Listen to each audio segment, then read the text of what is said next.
Well, hello and welcome to the wrap. This is a show rounding up all things Zwift from the last week. We talk racing, we talk events, we talk tech, we talk fashion. You name it. If it's Zwifty, we're chatting about it. I'm Nathan Guerra. Anna Russell sat next to me virtually. This is episode number 76. Today's Thursday, December 28th, 2023, for about 2.5 more days or so, depending on if you are in the future or sitting in the past. Like the present or the past. I think you're in the past. I'm in the future. No, you're in the future. I'm in the past. Our guest is the middle of the world. So, okay. There it is, all of our time zones differences. Today, also, this is a podcast, if you did not know. If you do want to download the audio version, head on over to zwiftcommunitylive.com/podcast or search The Wrap and Zwift. You should find it pretty quickly on anywhere that you do download your podcast. What do we got for you today? Well, this is the year-end show. The best of 2023 is what we'll be talking about. Best team, best rider, best game update and feature, best new course, best community project initiative, and then looking forward to 2024. We've also got a great kit pick for the day. One of the new level unlocks, level 82 Wolf Power Kit. So we're going to be going over what we think of that. Most wanted feature also for 2024. Most wanted expansion for Watopia. We're going to be chatting all kinds of hype about the past year and looking forward to the future. Our guest, of course, Flamme Rouge Racing, Richard Vale, the organizer, and I would call director of all things Flamme Rouge Racing. We're going to have him on to talk about what they've been up to in 2023, how the tours that they've been putting on have been growing, and looking forward to their events in 2024. So let's get on with this episode number 76 and finish out this 2023. Anna, as usual, what the heck have you been up to? I've had a good week, actually. I was at last week that I was still recovering a little bit from, something. But so it's been the first week of, my husband's been on holiday. We've all been pretty chilled out. I managed to fit in a lot of riding. I was doing the in real life Zada tests for the Zwift Championship. So I submitted all that yesterday, hit up the local hill and did a 1 minute, a 4 minute, a 15-second. And I'm like a real messy sprinter in real life because I have no idea what I'm doing. So had to try that one a few times. And then got a few friends to join me yesterday for the 20-minute FTP, I guess. I saw a post. You had 7 or 8 people on your Instagram post, out there. And I was wondering, So I actually saw your post and I was like, cycling culture is so the same all over the world in some very rudimentary ways, right? There's probably little things you think you say words one way, I think I say words another way, whatever, in different places in the tomato. But at the same time, there's going to be these same natural things that happen within a group ride, And I was looking at some of those guys, I wonder who's kind of the old man hitter that's dragging her around for her 20-minute. Or I wonder who. Do you see what I'm saying? That there's going to be these certain personalities that are in there. Who's kind of the newcomer tagging her wrong? Who's the, you know what I mean? Who's the one who gets lost? Oh my gosh. So we had a vast array. So on one end of the spectrum, there was my friend Bex, and she's a current professional Ironman athlete. So she's top of her game. She was awesome. And then there's Daryl, who's a top age grouper in Oceania for time trialing. So they're the ones who are great. Then there was my old coach, and then a bunch of others. And then there's always the one who gets lost, right? We're go to the top of this bit and you're going to have to go right. So as soon as there's a choice of left or right, take right. She took a right just off the road and ended up at some golf course. And it was sitting in this cafe being I'm sitting here having a Coke. Where are you guys? And we're where the hell have you gone? Ended up at a cafe, a random cafe. We didn't say anything about a cafe. Yeah. I like this person a little bit though. I'll take a right here and look, there's a cafe. I'll just hang out It's here. so weird. Oh my gosh. So that's been really fun actually. It was quite cool to do. Although I'm so I've kind of lost. Everyone knows that I've been graveling a lot this year and I love Zwift. I don't love riding on the road. Like there were like 3 cars. I was like, oh, it's a bit too much traffic. And they're like, this is so quiet. I was like, I'm just not into cars anymore. Like I just hated it. So yeah, I'm quite glad to stop all the testing now. But that's been heaps of fun to actually get that done and submitted, and like getting excited about the championships up in the calendar. And other than that, I've done a lot of swimming and like some crazy surf, which has been a bit bananas. Because you have an event coming up, like an event specific yeah, to, yeah, 70.3, so a half Ironman, and I did 16 kilometers on the treadmill on Monday because I was at 4:30s. I was like, okay, I need to be able to run 4:20s. So let's just run 16 kilometers at 4:30s. And it felt all right. I know it's a treadmill and it's a bit different, but it was a good way to kind of get my head into it. Like, okay, yeah, I can do this. So no, it's been good. It's been a good week. Right on. Yeah, for me, I think the highlight was jumping on. I had no plan other than just to go have kind of fun on the bike. Remember last week I kind of said, well, I'm going to be looking for some intensity. I'll try and maybe, I had the worst experience with like connections issues. Remember we were talking about connection issues and like, what's your like, I didn't make the TTT, and there's kind of been these little bugs that we're trying to like work out. I can tell. And when it comes to some of the pairing stuff that's going on, I had one of the worst pairing experiences ever, actually. Like, oh man, like, so it's rare that there's events that bar you unless you have a heart rate monitor, right? Like, but there are some at the higher level. There are some. Well, KISS 100's one because they're old school in a good way. Like they've been around a long time. They know how to use those tools, and you can't get into the KISS 100 without a paired heart rate monitor. And the top 3 all have to dual record. Well, great, right on, awesome for clean racing. Well, I go to update my plays because I saw there's a firmware update. I'm like, okay, cool, I'll update my plays. Yeah, there was a firmware update on my plays. And so I log out. There's about 8 minutes left or so. I was like, this will be fine. They update, and I go to get back in. I got 5 minutes. Okay, I still got 5 minutes. Heart rate monitor would not pair. Would not pair. I was like, and I'm sitting there, and I literally had planned like my whole weekend around racing the KISS 100. It was like I'd taken bicarb, I'd fueled up, I was like, my sleep schedule had changed just for this. Like, oh no. So whatever. Like, I'm like looking back now, and I think subconsciously what I did the next day had something to do with that experience, actually, because so then I like just found some race, and I ended up having fun in that race afterwards. Like I did like some climb portal like stuff and got some XP, and I jumped into some other race and we raced, and it was great, and there was chatter and there were some familiar faces in there, and that was cool. And I still ended up riding until, I don't even know, some crazy time in the morning, but that was like, oh, what the heck. I think I took that frustration next day. And also there was some like definite competition, to be honest. Like it's almost like petty of me. I can feel it, but within the house, there's total like leveling competition. And Gabby had done like 2 or 3 levels, like, or something. And I'm like, she's getting really far ahead of me. I got to do something about this. So then like, but I wasn't like necessarily, it was just like I got into a groove. And I just started climbing the climb portal after I had already done a rewind.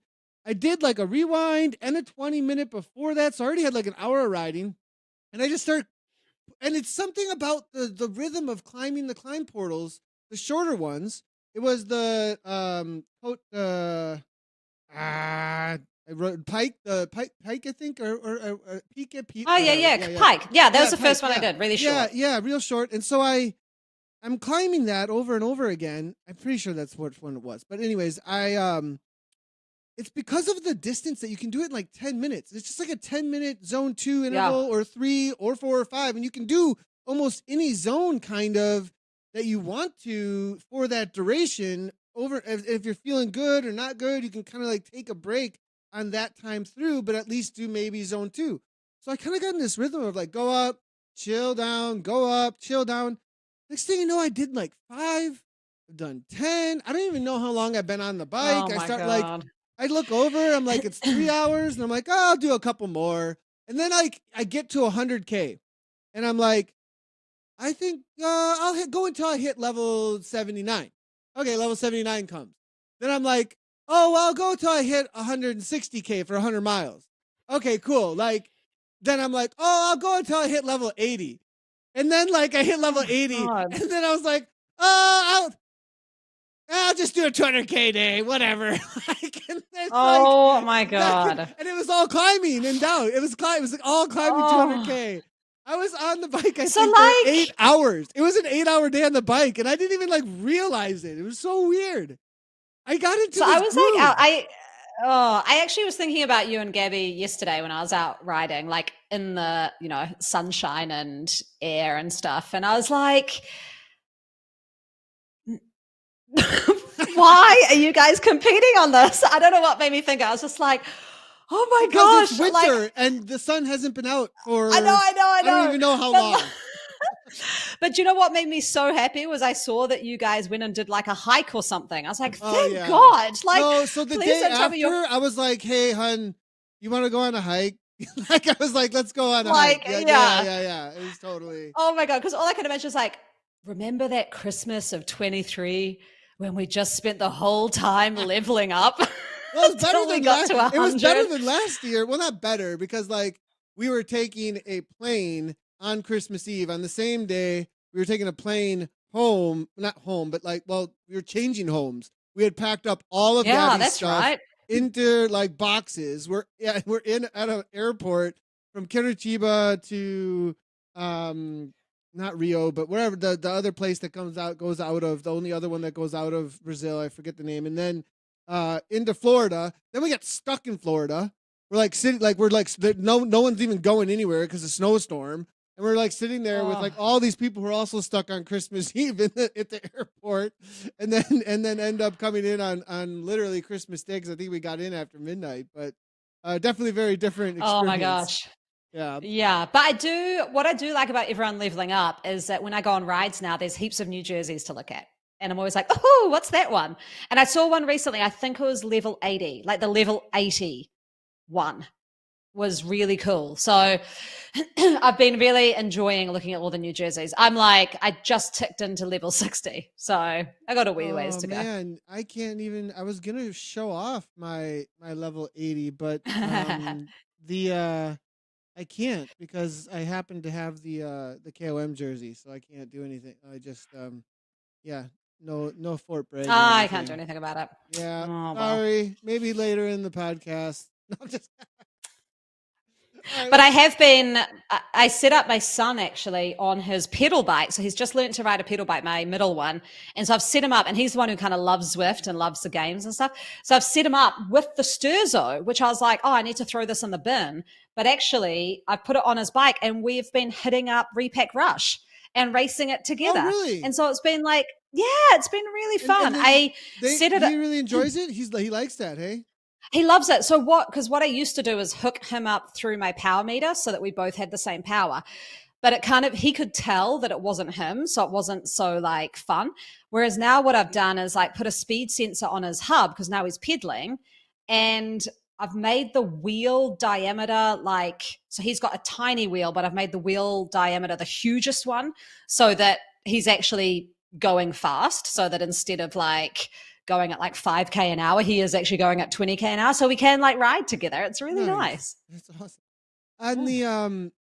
the idea of uh epic things that people are up to, this goes along with one of our topics, kind of, I think, with Flamme, not Flamme, with Rafa 500 challenge going on.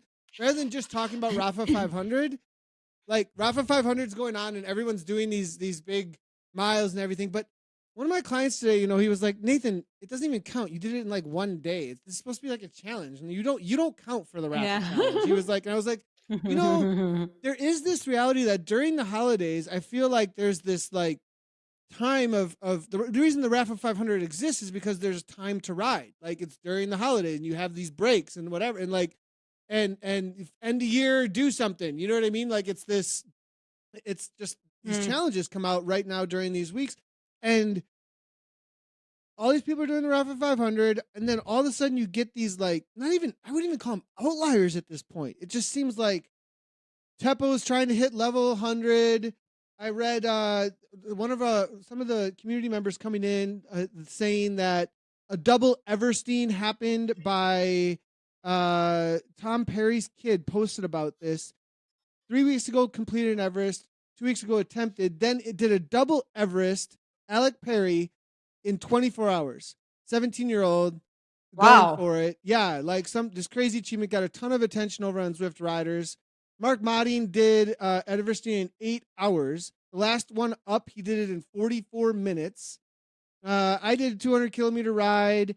Keith Roy, who did a new world record in climbed meters in a year on Zwift with 138 Everesting in total. So, like, talking about these, like, epic things that happened in 2023, as well as this last week. There's just been like all of these goes for like how I'm gonna finish out the year. I would love to hear like if there's more of those. We want to highlight those achievements out there because there's a ton of them showing up in my inbox. Have you picked up on any of this? No, I mean last year I did an Everest. I just kind of went and did it. I don't even think I even put that on social media.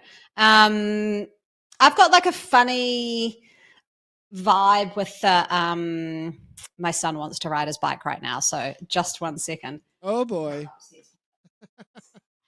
Yeah, there we go. I've got like a funny well, you see, he gets it. He heard me talking. He's like, I need to get my challenge done. Like, I know, it's like I need to get it done. Like, it's quite interesting. I've had a couple of athletes that like come and talk to me about how they've gotten into a really bad comparative mindset around all these like big challenges people are doing. Sorry, Nathan, I have to get you to take this over. All my family is over, and for some reason, the kids have escaped and have come downstairs. Let me fix those up. No worries. That's all good. While we wait for Anna, let's chat. Maybe I can bring in our guest actually and chat a little bit with Richard as we wait for Anna to get back. We've got Richard Vale from Flamme Rouge Racing. We'll change. I think Anna's going to come back in here, but we'll just go right in and transition because we can fill in a little bit of time. Anna, is everything good over there? You good? Oh my gosh. Well, this is what happens when families all upstairs having dinner and having some drinks and stuff as the kids take this opportunity. They escape. Yeah, they escape. I totally get it. Richard Vale, Flamme Rouge Racing. Welcome to the program. It's great to have you. I think last time we talked we had you in the spring. I think it was around March or so, February, March, I think, right around that time. No, actually, last time we spoke, actually, it was about October because I was in Barcelona. I was enjoying a Barcelona trip. So, but that was last year. So yeah, I'd say good morning and good evening to both of you. So, but yeah, so yeah, it's been a while, or it's only been a season. So it's interesting, just picking on the back of those challenges out there. So we have one challenge, which is like have you heard of the Singlays challenge that they do in France? Ventoux? No, I have no idea about it. One perfectly for you, this is Nathan then, because you've got Ventoux as the mountain, and there's 3 routes up. There's actually 4 routes up it. So the real life challenge is to ride all 3 of those routes in 24 hours, which each one's 22 kilometers up, and that's the Sanglaise challenge. It comes from Bedouin. Bedouin's the main climb in the tour. Then you've got Salt, and you've also got Mayossène. But you can also do that as a double, so you can do that twice. So that's about I don't know, 250 odd kilometers, I suppose, in a day of just purely climbing Ventoux. But we did a virtual one just using Ventop rather than the Alp. And we had about 4 people completed that from Christmas Day up until today. I've got emails in there going, I've completed the challenge. So that's another little question. So this is great intro, Richard, to I think where your mindset is at and where, as far as cycling goes, cycling culture, European cycling culture, specifically in the mountains. And specifically, well, maybe not always specifically in the mountains, but I think the idea of this embedded cycling culture and what you are up to in that area of the world. I mean, that gives, I think, this idea to everybody of like where Flamme Rouge racing has come from. Even the fact that you know of this challenge, that you know of people who have done it in real life, you know of every way that it's that every different way that it's done, and then you're taking it into the game as well in some sort of way. I mean, that's a great intro, exactly, because that was the first thing we were going to be, is like, well, for those who are new to who FRR is, what are you all about? That's a great intro to it. But do you want to just give people a quick little like one-liner of where Flamme Rouge has come from, so those who aren't familiar? Oh, yeah, I mean, technically, we're now in our third season. So, we've been doing this now for since 2021, something like that. Started with 80-odd riders. But the point of Flamme Rouge in the day was what else could we bring differently to the platform? So, you've got lots of stage racing, you've got crits, all those sort of things out there. But at that point in time, we didn't really have any what I would call Grand Tour stage races, weekly stage races, day after day stuff to introduce fatigue into just racing. Plus also hard stages, not just simple stages of wandering around. But, we could mix in ITTs.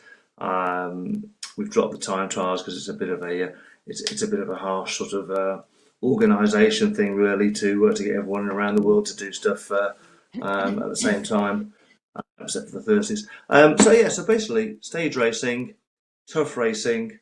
We split the levels up, so we now have 10 levels of riders rather than 9, to try and make those sort of competitive bands a little bit more competitive, ultimately, as we all want. But as you alluded to there, whenever we watch races on TV, they're won in the mountains.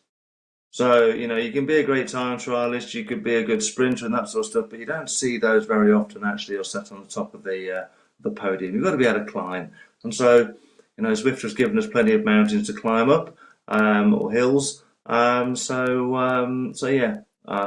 certainly introduce each one of those as much as we possibly can into every one of the tours to make a bit of a difference. So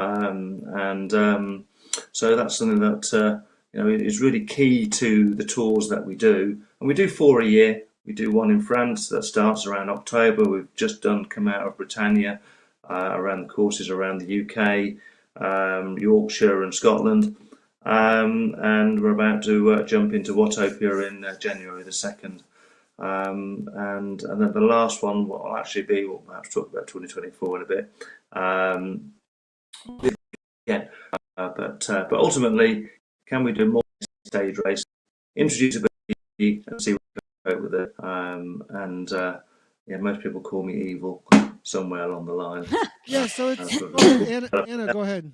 And I think Anna wanted. Yeah, I think I have done one of these events, which nearly broke me, I've got to say, Richard. And I did see you like came into the pen at the start, and everyone was like, "Oh no, you're the masochist who's doing this to us." But it was such good. It's probably the events with the best banter I've ever seen, because you turn up day after day and everyone's just in the start pen going, "Oh, my legs. Oh, I'm so tired." It's really cool. Like the banter in it is amazing. Like you've created such good community. I do want to touch on this tour of Watopia that starts on the 2nd.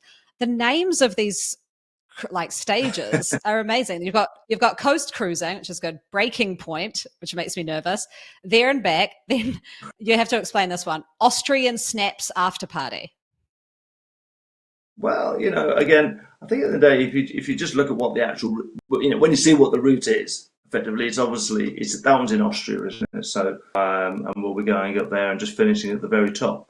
So I think just put a little bit of when I put the routes out there, and I'll just give people the name. It actually just drives mad banter as soon as you put them out there, because you use the right names.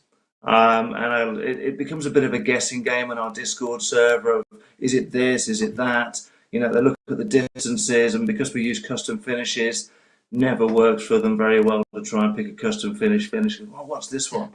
I think the best one we ever had was our Reynard Dash, which was basically Lorraine, which goes past Lorraine, up to the loops back round, and it finishes back at the Col, at the Reynard banner. But if you look at Oh, something like Zwift Power, the actual graphic, it just looks like you fall off the cliff. So that just has love so it literally just sort of looks. So I think at the end of the day, it's also a way to just spark people's attention. You sort of build up um, a bit of um, a bit of a following that way. To say, okay, what's he going to release this time? Which one it is? And this time, I've seen in Watopia, we've got quite a few more rides, a few more routes to go for, because obviously Zwift did a release of some new routes, around that area. So we've tried to use those in Watopia where we could, and yeah, and also just try not to as well. Also, um, try and be too repetitive with a loop. it. That can easily happen. So obviously Innsbruck will be used there for that one, for a bit of an Austrian snaps after party. If you have a party in Austria, then you always have a bit of snaps somewhere along the line. So that's where that Oh, comes in. so it's schnapps, not snaps. Because I was thinking snaps like brandy snaps. Schnapps as in the shots. Gotcha. Okay, So I like that. yeah, a bit of Austrian schnapps. So again, if you go to Austria, that sort of stuff, and then they'll tend to bring out the very small shots of I don't know, apple shots or coffee shots and that sort of stuff, just to get you going. And then, at the end of that sort of race, then they'll be happy to have them. Well, it's Oh, the good. FRR offers the hardest, most demanding tour series on Zwift. That is on the front page over at flammerougeracing.com. Toughest series on Zwift, multi-stage events. So it's all about tours. You've had 2 tours so far. It really got on my Yeah. radar because my recently, with Britannia, because Ed Laverick was doing it and really, really focused on it, I'd noticed. And then also the team I raced for in ZRL was like, this is like, they were just going nutso about it. I mean, honestly, it was, all right, well, how are we? And you could see the tactics playing out because it's across all of the stages have different time zones racing against each other. And you've come up with a really cool way of, in my opinion, a very cool way of dealing with smaller groups in different time zones, right? So you have the major time zone that has the most people usually, which is that 1 p.m. Central for me, 7 p.m. UK. That's usually that time zone that gets a big group, and you're going to end up with faster times. You created this e-gap so that people could race against each other in a way that makes a little bit more sense within their race. So, right, so if you're in like a later time zone that's running stage 2, right, and stage 1's already taken place, right, and then you're in stage 2 and you're marking someone that you're going to be racing in that stage 2, and stage 2 has already happened earlier in the day with another time zone, right? They have their time set, and then what seems to happen, and tell me if I got this right, okay? But I'm going to try and explain it here, and then you can correct me, please, if I'm wrong. But it sounds to me that the E-gap then that you've created here is based off of the time you've lost to the winner of your group. And so, or so the winner of your group then gets a certain time, and then the E-gap then starts counting off of that time for time that might be lost in the overall series. Is that correct? Like, how does exactly? Yeah, I think when I look back at the series too, we have lots of people saying if you've got a really popular time, what we found is no matter how many time zones you put on, people flock to the biggest amount of people because it's the most amount of draft they get, it's the fastest the race will be. And if GC is, people probably look at all the prizes, whether I want to be a sprinter or a climber, they still think actually time GC is the one that they want to go for. I want to win, I want to be the shortest amount of time and that sort of stuff. But if I can't make the fastest time, if I can't make the fastest and biggest race, I will just lose time hand over fist because that's just the way Zwift will work. It will just mean that I can't be dragged along and those sort of things. So So he came around from a couple of suggestions from the community that says, okay, well, you tell you, and I'm very open. You tell me how you think it will work, and I'll work out whether we can actually program it or not. So you've got your 10 classes. Again, so you could be racing at the 7 o'clock at time, and let's just say you're a capsicum, the top level, and there's 5 or 6 people of your class in that race.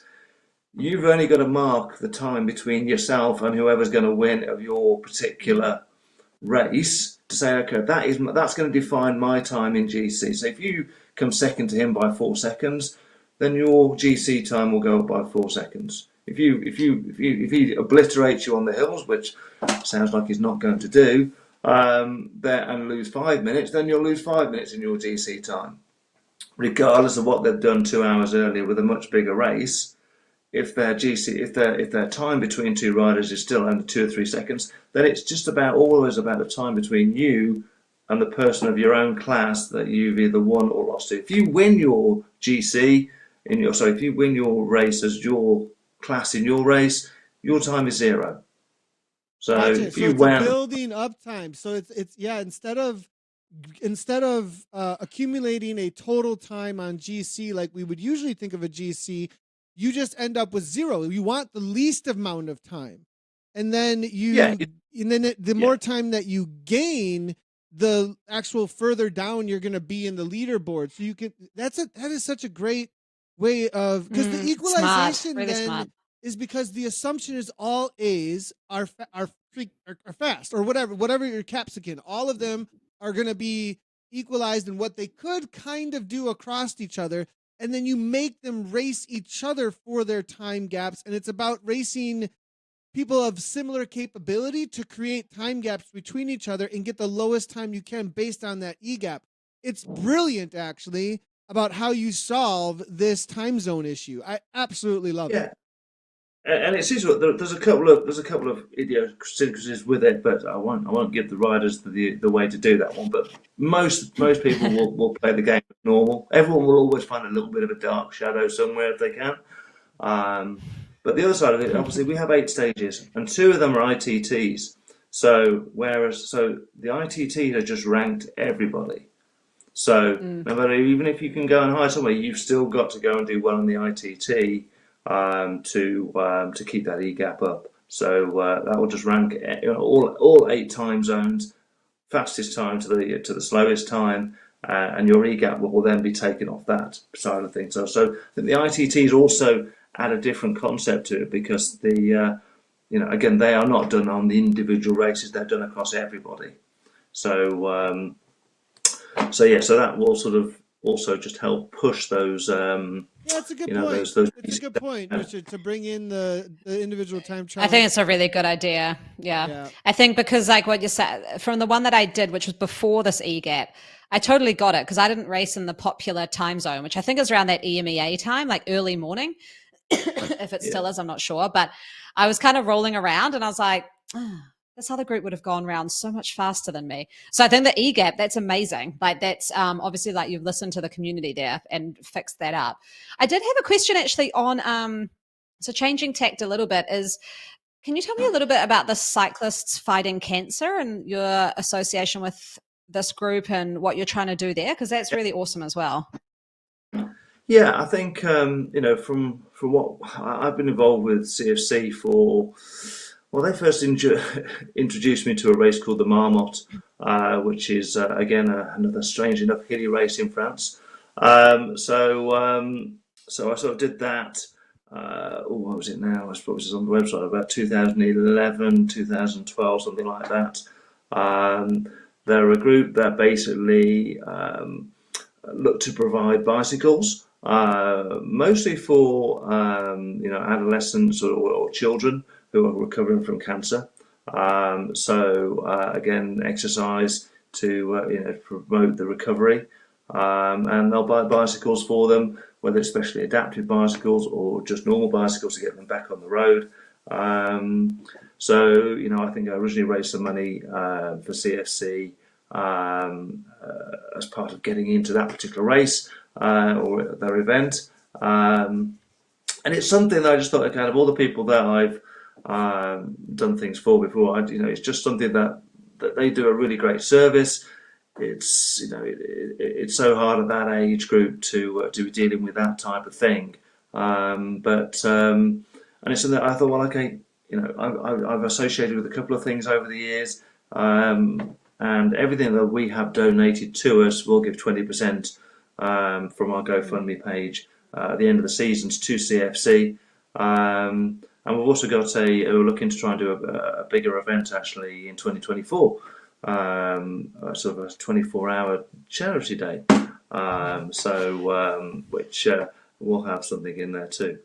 So there's the CFC side. So again, they're based up in Manchester, and predominantly UK based, helping people in and around that whole area recover from from cancer.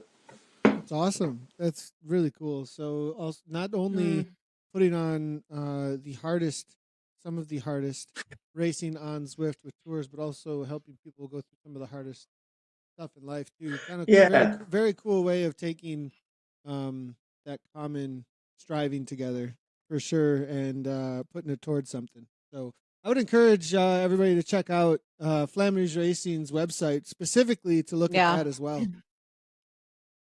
Yeah, and I just said, what I think was written this sort of part lies to actually organise something for 2024, and I think that will be something like a 24-hour up and down and top. So as a team, can play as you can in 24 hours, and that's also a way to get to that lovely Singlaze challenge. You can do 3, you can do 6. We're looking to try and do, or maybe 11, something like that, sense of event up. So something like that is where we're going to centre. But there's about 2 or 3 charities I think that we're going to try and raise money for on that particular day. But I think as we get closer to that, we can release some more details as we sort of plan that through. Well, so Tour Series, Tour Watopia is the next one up, January 2nd through the 10th. It's going to be 8 stages in total for the Tour Watopia. There are plenty of race times, it looks like, and they are you have to sign up over on the website. Anna, something else, Anna, you want to jump in with? I just want to say, I'm just looking at the times now. Like, this has got to be one of the race series with the most times available. Like, it's all UTC that I can see, but 6, 8, 10:30, 2, 6 p.m., 7:30 p.m., midnight 30 p.m., whatever you'd call that, 30 minutes after midnight, all UTC times. And then the weekend, it's a little bit different. That is a lot of times. That is awesome, because a lot of the for us Kiwis, sometimes finding a time zone that works and the Aussies is quite problematic. And this is like, you could, and correct me if I'm wrong, you can do each stage, you could do a different time zone, right? Because it's just time based, correct? Yeah. We've also got, I know, 2:30. So we've got 8 time zones now. 8 to go for. There's a 2:30 in the morning UTC. So so you can do anyone, any order, switch in and out, and those sort of things. So and again, Australia and New Zealand is one of those places that we really do, a bit like the west coast of the States. They are there, and it's just pulling them in from their wonderful sunshine that you've got outside to say, actually come inside and do stuff at the time that they want to be able to do it. So I think in Australia they really wanted the 8 a.m. time. So look, just something early evening. And see whether that will work. So, and it gets people. You got more people in Britannia than when we first tried it. So again, it was suggested by in that space. So we'll go with it. Same as the West Coasters wanted the 2:30 a.m. one, and just say, okay, right, can we try this one? And we'll just see what comes in. And but we have to give people option to try and fit in. We're beyond COVID days now, so we're all working again, and people need those times either very early in the morning, because people do get stupid o'clock in the morning to do these things, and also early evening time. So just surprised me the amount of people who do things at silly o'clock in the morning. But hey, it's maybe what we've driven them to do. That's Nathan. Yeah, well, I think I just continue into the morning. I think is what I usually do rather than have to deal with getting up in the morning. I'll forget the sleep part. I'll just keep her moving. Well, Tour Watopia January 2nd through the 10th. There's also going to be the World Tour. It looks like February 29th through the 23rd, and you will have an FRR World Championship. It says April 12th, 2024. I'm seeing all that on the website. If you want to check all this out, you got to head on over to flamrougeracing.com. It's pretty easy to find. They just put in Flamme Rouge Racing in Google, and it was the first thing that was coming up. So definitely go and check that out. There's going to be broadcasts as well. It looks like you guys are partnering with ZMS for your broadcast for the entirety of the tour. Yeah, it's something we tried, or we sort of hooked up with in Britannia. We've partnered up now with Lee Wild. Now Lee Wild, I think, brought to the Zwift platform last year. I can still say last year before I get over before New Year's Eve. Last year he brought in WICR, the World Indoor Cycling Rankings piece. Now he lives fairly locally to myself.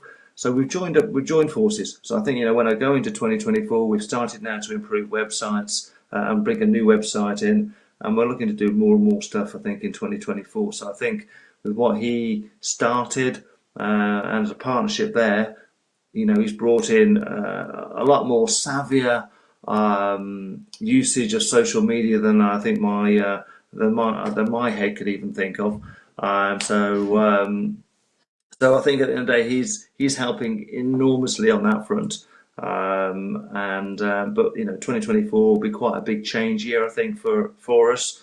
The tours will still be, centre and front and centre. But I think just improving that whole package, I think, at the end of the day, for whether you're going on the website, whether you're going events wise, and just experience in event, I think is what people want to see. I think that people like to see themselves a little bit on screen, and I think just crucially for us, where we are focusing on the community. We're focused on the 99% out there that that use Zwift as an exercise and fun platform. So they're getting, and we're focusing on from males, females, D riders up to A+ riders. So it's not just the very, very top level. There's lots of people out there that want that do very well. They just can't do it as fast as some others. And I think from looking at my website this morning, I think it's like we're nearing now 3,200 registrations for this particular event. Oh, wow. I'm pretty sure they won't all turn up, but people have been on side to at least appear on there, so we'll get at least a good couple of thousand of that. Drag them through Watopia for a week, kicking and screaming. That sounds good. Everybody, make sure to check out flamrougeracing.com. Check out the broadcast over on ZMS, and look forward to maybe jumping into a couple of these for some motivation. We'll see if my ZRL team can pick me up and convince me to drag myself through Watopia on some of these, because it looks like it's going to be a good tour, a really good tour. Well, Richard, thanks so much for taking the time to jump on the program with us and give us an update where things are at with FRR, and we look forward to hearing more from you in 2024. Yeah, well, again, a happy New Year to everyone before we actually get there, and I might get there a little bit before us all. So always, yeah, exactly. Well, again, thank you for the opportunity, Nathan and Anna. So thanks, Richard. Hope to see you. All right. All right. Have a good morning, Richard. See ya. Bye. Yep, bye. Cheers. Well, that was Richard Vale, everybody. FRR, FlammeRougeRacing.com. Head on over there. Get your signed up if you're looking forward to 8 stages of racing. Get a team together maybe to get that GC across for support. I think at this point with FRR, it seems to me that at least within the team at the A level, the team feats that I'm watching, they're supporting each other to get that GC. Yeah. They're fighting for it. It's pretty competitive. I just was like looking at the weather report for the next sort of week and then looking at the dates and was like, yeah, maybe I'll do this. It looks quite fun, right? Oh, I've done one before. Did I do all? I think I missed one stage. I just could not do it. Like, I think I was sick or something, but like, because the thing is it's really hard because it's attritional and it's 8 stages, but each stage isn't, I know there's hills and stuff, but they're not crazy long. So you can still, get on for an hour to an hour and a half, depending on what category you're in. So it's not as though you're on every day riding 4 hours, like it's still pretty achievable. So which is, because there's all the times I could do one in the morning and then do the next stage that evening and then have a day off essentially the following day. Right? That'll work. Yeah.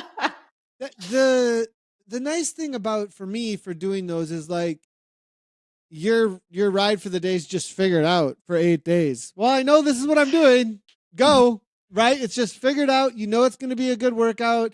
And if you're super competitive, you're feeling good, you can go for it. If not, you're like, well, I'm going to get through this and it's still going to be a good workout and I'm going to sit in, So unless it's a TT it's just day. whether unless it's a TT day. Which is, to be honest, I need to do these. These are try people should be able to do individual time trials. I've got my TT bike actually on the trainer now to get used to being in the aero position again. So yeah, maybe I'll do this. I'm leaning towards yes, but I don't know what Claire may be like. What are you thinking? But I'm sort of like, you could work it with training as well. Like you said, I think sometimes go hard, sometimes if you can, just relax a little bit, but we'll see. Well, let's transition into our best of 2023. We want to know what you're thinking in chat.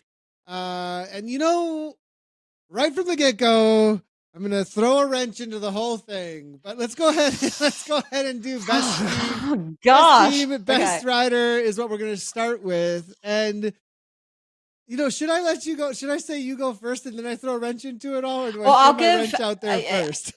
Oh God, Nathan, your wrenches. I'll just give a caveat too, is a lot for the teams and the riders, I will definitely be coming from the female side of things because I've got to say hand on heart, I don't watch a lot of male racing, both in real life or on Zwift. I'm kind of that person who's like, if I've got that time, I'm going to support the women. And so I'll watch the women's Zwift racing and I watch the women's cyclocross and the women's World Tour racing.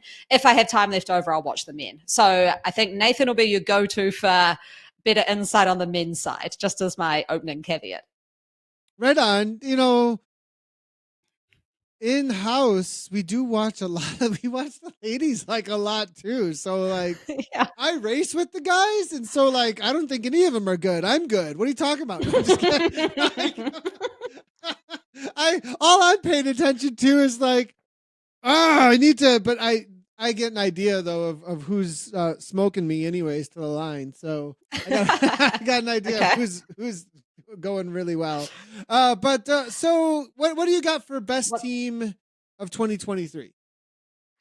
So I'm going to go best team is AO, so Aeonian. And the reason for this is not so, obviously they're great at Grand Prix and they do really well there, especially in the TTTs. But actually what it was is because I raced in an EMEA division a couple of weeks ago. And it was actually for the TTT, sorry. And I wanted to go through and see what Riot's time was compared to all the other time zones. And when I went through all the other time zones, there were so many Aeonian teams, an unbelievable amount. It seemed like every single zone had AO in it. And it wasn't just an A cat, it was in different cats. I was just like, this team has grown in the last year. And at that elite level, they're top of EMEA, top of this, top of that. We were having a full-on battle with them right till the end in the USA East. And so, yeah, I wanted to shout out AO because, one, their kit rocks. It looks really, really good in game. And two, just obviously filtering through into the community as well. And I know from just managing one team, it can be really hard work. And so I can't imagine managing like 5+ teams out there and Grand Prix as well. Like, so kudos to AO. That's my team of 2023. You want to throw a rider out there quick, and then I'll do team and rider as well. I'm going to go Lou Bates as my rider of the year. So from the Grand Prix races I saw, there were 2 of them that she won, and they were both like impressive as hell. Like, just threw down watts. They've got the picture of her in her pain cave, and it is like power like I could only dream of. It was like that sort of it just reminded me of if you've seen the women's, and I'd advise you to go see it, it's on YouTube, the Women's World Champs 2022 in Wollongong, Australia, and not the winner, that was Annemiek, which was amazing, but behind her Lotte Kopecky is like stomping, and I looked at Lou Bates and was like, it's like that. It's like a body of just pure power. And I think what's really cool about that is I was chatting to a sports scientist about this on a run the other day, is actually the women's view of what is strong is changing because of riders like this. Because I look and I'm like, holy shit, I want to be like her. Like, that looks great, like powerful. And so, yeah, Lou Bates, kudos to her. Amazing. I hope she has some great results in the early new year as well with the Zwift champs and Grand Prix races. Yeah. So here's my wrench Okay. My wrench to claiming best team of 2023 is, I don't know what year we're in because the Zwift seasons are so mixed up right now. Okay. Like in the same year, we have 2 or 3 seasons almost. Like, it's like we had the end of the Grand Prix stuff at the beginning of 2023. Then we had World Championships. Then we had the summer. Then we had the beginning of Zwift Grand Prix. Now we have stuff that's going on now. Then we also have ZRL, like, on both ends of that. And it's like, are we talking about 2023? Are we talking about 2024? I'm not sure. I feel like some of the results that are happening right now actually belong in the 2024. You know what I mean? So I'm kind of like, I don't know what to call it. And where are our world champions too? I'm like, we have these world champions. And here's the thing. Lou Bates had technical issues, I think, at world championships, if I remember correctly. And she would have been, I think she could have won. Now, she didn't win. Yeah, I think she's so not too. the world champion, right? And I agree. Aeonian has the world champion. Los Edegis repeated, which is absolutely, that also was probably a part of them being named the best team by you too, I would assume. Like, and so, so there's so many performances by so many teams across this massive amount of time with world championships, ZGP early 2023, ZGP end of year. It's really tough for me to say. I'm going to go though, because of all that, it's kind of all over the place for me, because I would almost say Lou Bates, you know what I mean? Or say Los Adagist, or you know what I mean, from another thing. And there's like, like, which way do I go? So I'm gonna go though on the man, tough here. On the men's side of things, I'm gonna go with the most recent stuff that we've seen. And you know, when the rubber hits the road, when it's like it is time, and right now when it's time, nobody consistently can beat Leonard Tugel. If the course favors you, then maybe he'll get second. You know what I mean? If the course, like it's like he is the most consistent rider across all of the ways that you could put a Zwift race on, right? You know, I know Martin's beat him over the top of the Alpe to Zwift, but he was right there. You know, if it comes down to a sprint, he's not getting beat after craziness in London. Like, it's just like over and over again. How do you go past Tugels? You know, he as far as a rider goes. I'm going to go also with most consistency across everything in the community right now when it comes to, and this is a really hard one when it comes to teams. And I know teams, there's a lot of teams in my mind here in this. Wahoo Lacole are in my mind. Coalition, Abus is there. Next is there. Hexagon is there with me. Saris is there even. I mean, BL13 has had some breakthrough stuff going on. I'd give them breakthrough team actually this year, BL13. But I can't go past next with their consistency. I know they didn't win ZGP last year. I know that they don't have like necessarily top UCI attached stuff going on, but when it comes to consistency across all of both communities, ZGP, and as well as some of the new stuff that's going on and being really involved, I'm going to give that to Next Esports. It's hard for me to go past Abus though, but it's kind of like and Coalition, but and even Wahoo, but like with Abus, it's like it's the Lenny show. You know what I mean? Like he kind of like carries the team. So it's like if you go with team and consistency across all the team, even with Coalition, like there's a couple of riders that just like stand out. But I think with Next, they just kind of like have they have a breadth across that makes them a really, really strong team. So there's I know it's like drawn out and everything, but part of the reason is because there's so many in my mind and on my heart across all of that. So that I'm like, and I'll leave that. I'll just leave to the men's because not too much of a deep dive into the women's side of things. What is there any rider that has a breakthrough for you that it's on your mind though at all? A breakthrough rider, breakthrough team for this year. I'm not throwing that out at the last minute at you, but I'm wondering. No. Like I'd say, it's hard because I would say like Gabby breakout rider, but she was injured last season, right? She had like all the hip break and all of that going on, and so I wouldn't say it's like breakout as in like, whoa, she's performing way above where I thought she would. It's more like we didn't see her, so then it's kind of like, oh, and she's there, like, which I guess kind of you'd call a breakout performance, or I don't know, would you call it that?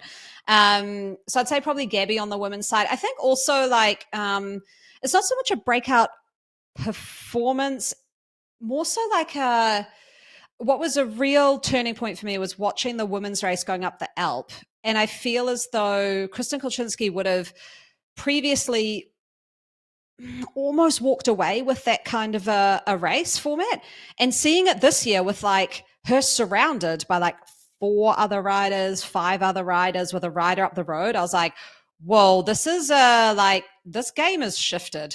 Like this is full on now. The level and the number of people at that level is just amazing. So I think that would be it for me. It's more like the women's field has had a breakout year. Yeah, I definitely agree with that. Hugely in the women's field. There's just the depth is come up to a whole nother level. On the women's side of things, I'd say that also Galagos with this ride that we saw happen in the ERL. As I just want to give a shout out that she walked away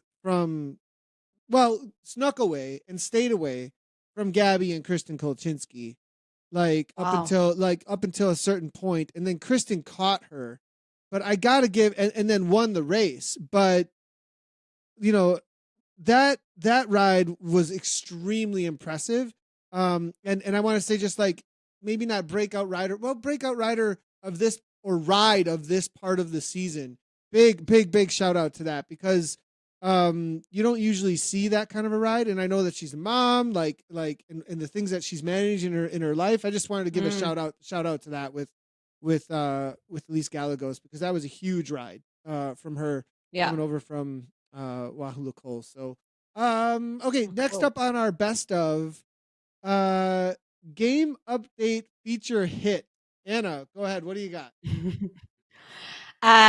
Mine are the Zwift plays. I mean, I flew to Colorado to get myself a pair. So like I paid a lot more than $100 for them.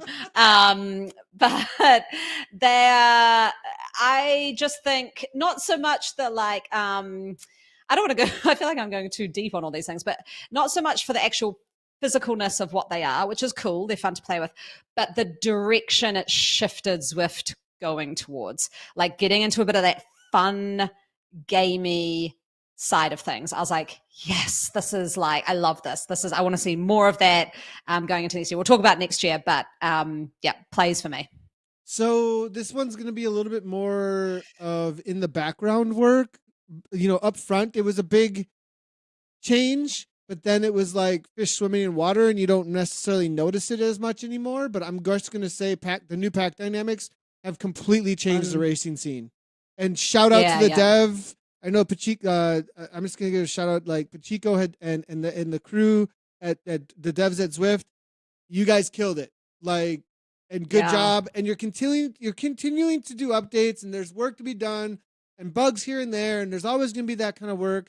But racing is racing now. And like you can get away, you can attack at certain points. Yes, I still have complaints about, I'd like to see that, or I'd like to see this, but it's at a place now where we can play the game and be tactical and roll the dice, and it's not just always the same outcome. So big shout out, I think, for this year. Pack Dynamics really, as an overall, was a game changer. So that's going to be my best, my update. Update. We're seeing Mike Henry ride on bombs. Ride on bombs is a big. That's a good one. Are those new this year? Were those actually new this year? I don't know if those were. I know you can do them on the plays. Maybe it's on the play. Maybe because they're on the plays, so now I can do ride on bombs on the plays. Like that's the So that's a good one. I like that one. That's more of like an encourage everybody thing. That's like probably the biggest reason I link the plays up to game is so I can give ride-ons super easy. It's just like click, I do it so I can That's just use my Y button really fast if I get a feather power up on a climb right now, so I can get my grind, my climb portal grind is easier. Your levels. And I can turn around quicker at the bottom. Oh my God. Oh, that's so funny. And yeah, Michael Templeton's come in 100%. The racing is better. It's awesome. Yeah, I didn't even think about that. I think because it's seen a few iterations, it wasn't like a boom, here's a feature. It kind of, and I think that as well, I know you thank the devs on that. I think that's a really, I mean, I know I was a little bit critical sometimes that it was a bit too much tinkering, but I think it's kind of got pretty close in the end. And I agree. Like it's the racing the ZRL now has been pretty fun with how much you can attack off the front and form groups that stay away. Yeah, big risk can be taken. It's really great to see. No more lazy Zwifters. Get with the program. Let's go. Best new course. Anna. So I had to actually just double check that this was 2023, but Muckle Yin. So it's so long ago that you're like, wait, I know, but it is, and it is, yeah. It was about February, and I think it was when New Worlds was coming, and then like boom, we've got a whole new world. And I was like, wow, this is great. And then Muckle Yin, I finally is that like a song? Is that like I was singing Aladdin? Yeah, but then I go like Prince Ali, comes into my head now too. For those that are old enough to have Aladdin literally placed in your heart from hearing it so often on the TV when you were a kid. The whole new world. Oh, good singing there, Nathan. No, it was not. I totally just completely. But I think I finally got to race it. I've commentated on that course a lot, and I always pick it for if I'm running an event because I think it's great. And yeah, I just got a bit of everything. You can have so many tactics. Before the sort of changes to gravel, you could do a few more bike changes. Yeah, everything. Love it. Best course for me. Or best new course.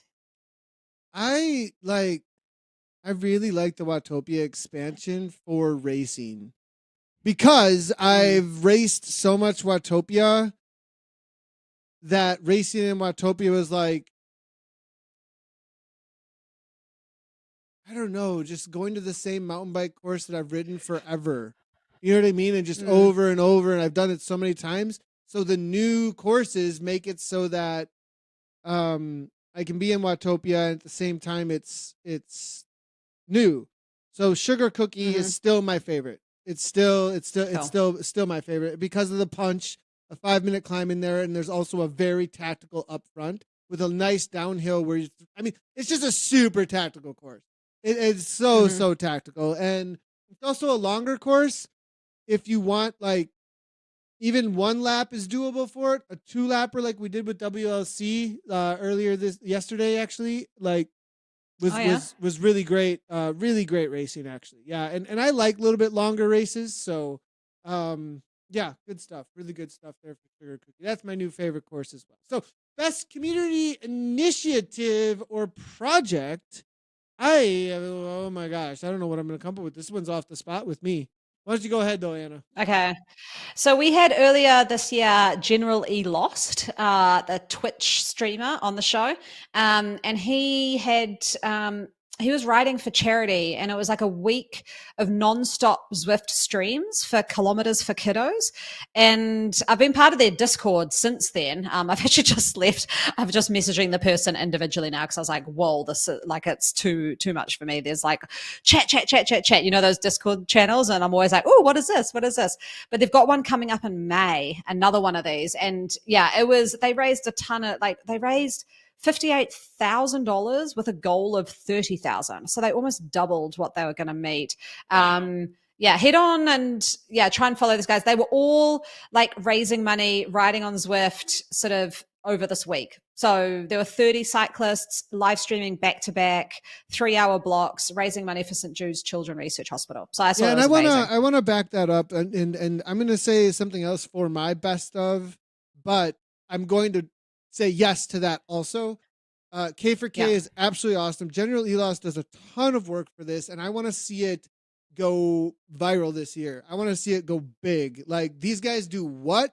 And if you don't know about Twitch and raising money and the whole Twitch community, I know like for cyclists or whatever, like the Twitch thing sometimes it's kind of like we don't hang out on Twitch. We're not exactly gamers or whatever, but there is a very committed Zwift Twitch community at this point that has a pretty good viewership that's consistent and comes around and supports each other and brings new people into it consistently on this growth. And I think whenever I go to watch Zwift as a live stream, I always watch Twitch or 1 or 2 streamers on YouTube because I only follow their channel. So I want to reiterate this. I've said it many times on the podcast, but I'm going to reiterate it, that the reason why live streaming works well for individuals on YouTube is because they have a single channel that is successful with usually VOD content that supports it. It's usually never because there's a live stream unless it's podcast content kind of like this. So the flip side is that Twitch is built for building communities in live streaming environments and supporting each other with that. And because of that, when there's charity raising like stuff going on during this time of year, actually many times throughout the entirety of the year, they do an amazing job actually with tons of different initiatives, not just with the Zwift community and riding, but with like lots and lots of other charities actually. So great place for raising. Kilometers for Kiddos. Definitely want to hype that up and want to see it take off. If you haven't checked that out, everybody go and check that out. And I look forward to hugely supporting that. I can't be emphatic enough about supporting that this year and watching to see how far they can take it. So on another side though, very recently, I just want to say like that one person is an example though of how personalities can hype something up and come around an initiative that is just a personal journey that tries to get something done that we can all kind of get behind and be like, yeah, cool, we can do something too. Like there's a, you know, and I just want to give a shout out to Teppy and like his journey toward, and this isn't just about leveling. His thing with the leveling is one thing, but it's always like around this time of year or at whatever, he just goes and does these like out there crazy initiatives. Like, you know what I mean? And I'm going to get the Tron bike in 7-day trial. I'm going to go and hit level 100 by this time. And then I watch the community come around his streams, come around his initiative, come around what he's up to with doing that. And like, I like that drive and the way it inspires other people to come around it and cheer him on or, you know what I mean? And so I just want to like shout out that like, as he's a vibe. Teppy's a vibe. Teppy's a movement in and of himself. And like, I just want to be like, he's the community initiative. Teppo Lorio. Shout out to Teppy. Like, so Love it. and his go at whatever it is that he is after at any time. It's always unique and striving towards something better, awesome that he can go after. So good job on that, Teppy, and inspiring us all. So all right, so looking forward to 2024. What is your most chat? We want to know this as well. What is your most wanted feature? Okay, so mine, unsurprisingly, is to do with the garage, and so I've called it garage cleanup. I don't really know. I feel like I'm not going to know what I want until I see it, but I think they just need to do something with the garage coming up. And I know that they've made leveling up a bit easier. Controversial topic, which I've gone into the weeds with. Man, there's some divisive opinions Seriously? there. It gets all crazy and heated? It's pretty heated. I mean, where was I? Was it a Reddit thread or somewhere? And it was like late at night and I'm reading my iPad and my husband was like, what are you reading? I was like, oh, it's just all these different opinions about the new levels in Zwift. He's like, wow. Oh, yeah. It was really, man. Like, what the heck, everybody?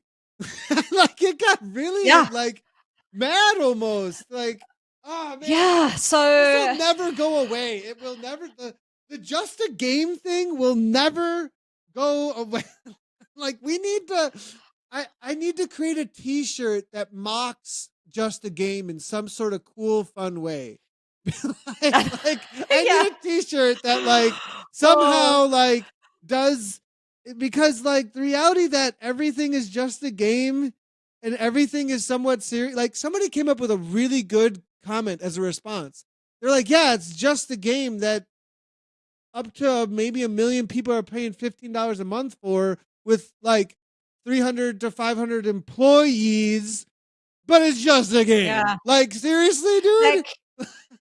And because I kind of needed to frame, sorry, this is going on a little bunny trail, as Nathan would call it, but I had to frame my like opinion because I was like, oh, do I have an opinion on this? And I do in the end.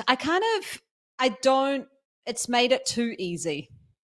So I'm sitting in that camp on the leveling up. It's too easy. There are some benefits to some parts of it. There are some benefits, but like they could have pushed that to the like earlier levels more though. Yeah, and I think this is where it pairs up with the garage cleanup, is you could make leveling up a bit harder and detach it from all the jersey unlocks or the equipment. And one good point is there's no equipment unlocks here. Remember when you used to like work your ass off to get to like level whatever so you could have the specialized venge, right? For like Zwift racing, because it was like the best all-rounder at the time. Or you were like, you're trying to go up Alp all the time to get the Millenstein wheels finally. That took me like 3 years to get those wheels. So I think like a little bit more. It's just training, Anna. It's just for training. Yeah, what the heck? Just training. It's just training. You didn't like. What's your effort? I know. So I think like, I know. I think that a full garage cleanup, like, hey, you're gonna like just flag the things you want to keep, and unless you've flagged it, everything is gone, and we're starting anew. Because like I've gone into a bit of the world of gaming lately with Minecraft, and the like amount of mining I do to try and find iron ore in the mines. And I'm like, imagine that on Zwift. If it was like, you've got to do this much work. You would do a lot more leveling if you played Minecraft while you were Zwifting. And then like, I'm not kidding. Like that's kind of what a little trick, just so you know. Like you can double game and like the time just flies by, like, and you get a ton of base miles in. Oh, there we go. Okay. Yeah, it works. It works. Watch some of my recent streams. Like, I think I'm legendary in Hearthstone, and you don't get legendary in Hearthstone messing around, right? Oh my gosh. So if someone who's listening or watching, send me ideas, because I haven't quite figured out in my head how the garage should be, but it shouldn't be the way it is now.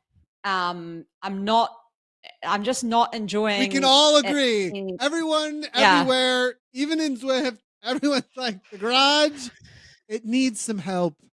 It's the messy. It needs help and a bit of love. And like, it was just kind of a messy garage where the kids threw everything everywhere, and there were leaves maybe that had not been swept out or whatever. At this point, the roof's falling in. I know. Yeah.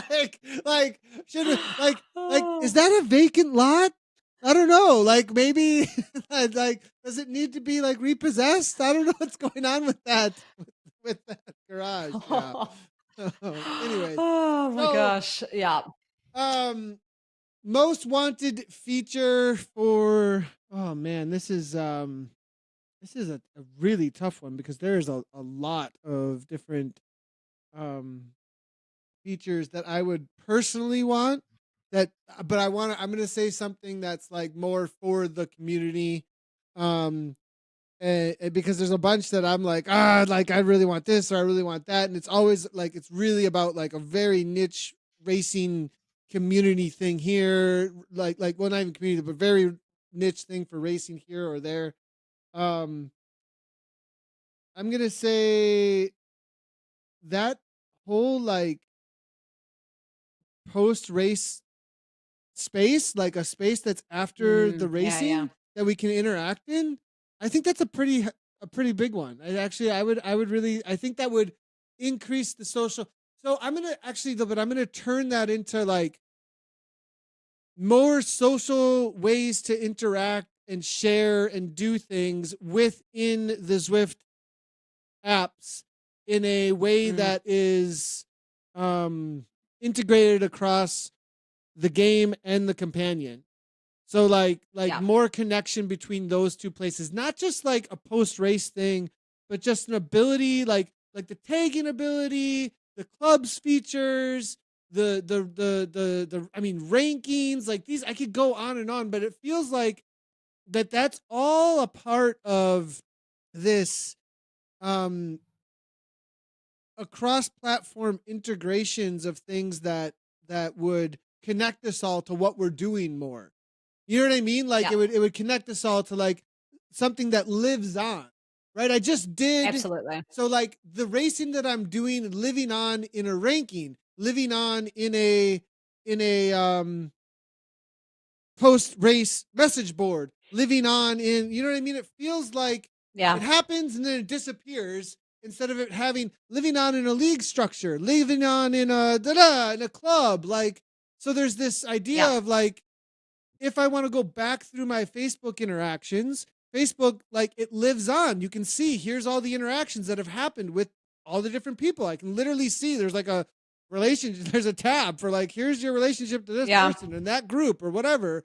That doesn't really like exist, it feels like. And so, you know what I mean? It's not networked in that way. There's probably a term for this in dev language, I would assume, of like this, how things live in the internet or live in the Yeah. in whatever the platform is, and I feel like we don't have that necessarily.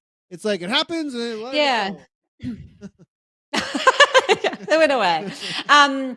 Yeah, I totally agree. I think I mean we've talked about I think for me the simplest way straight off the bat is tagging like and being able to like chat in that space because it's just so awkward and someone responded to us I can't remember where and I was like yeah it's really awkward because you finish a It ride was in you Discord. think It was in Discord. We got yeah it multiple was in messages in Discord Discord. I actually got some DMs from people who listened to the podcast later in the week, and they were like, "Yeah, totally, like for sure, tagging yeah because and message board." basically you have to weirdly go and like hunt someone down to like say good ride and then there's no way for them to reply to you unless they go comment on your same activity and then it's just this comment being like good ride you too it's just so disassociated so yeah I think I feel like I cheated a little bit by reusing something from last week, but I took it and I expanded it to like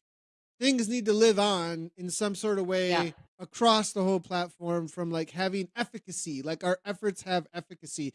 To say, you know, that's even to back up even more that like, yeah, it's just a game, but I want this efficacy. I want this like, you know, this real that feels like something's real more yeah there. But we're just training. I mean, it's just a training I platform. just want to put out there though like for me it's not just a game like oh my gosh like it is absolutely not just a game like this has been like a social like lifesaver in times when I can't leave the house Yeah, like I this mean, is I just not said like that I went and like proposed to the person I met on Zwift in Yeah. last October, November, and then was flying home on Christmas Eve 1 year ago, and then and got married, and this is our first year of marriage after Zwift Tandem joke, inside joke worked for us, right? Like, yeah, it's just a game. Like, seriously, people are getting married and they're committing every Tuesday